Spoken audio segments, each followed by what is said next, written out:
श्रीगुरुचरणकमलेभ्यो नमः। श्रीमद्भगवद्गीता अथ द्वितीयोऽध्यायः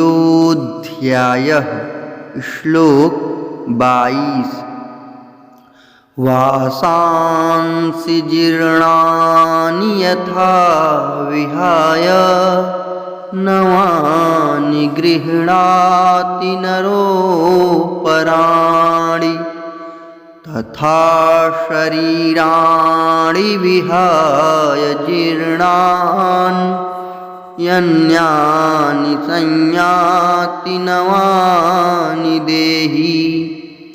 वासांसि जीर्णानि यथा विहाय नवानि गृह्णाति नरोपराणि तथा शरीराणि विहाय जीर्णान्यन्यानि संयाति नवानि देहि।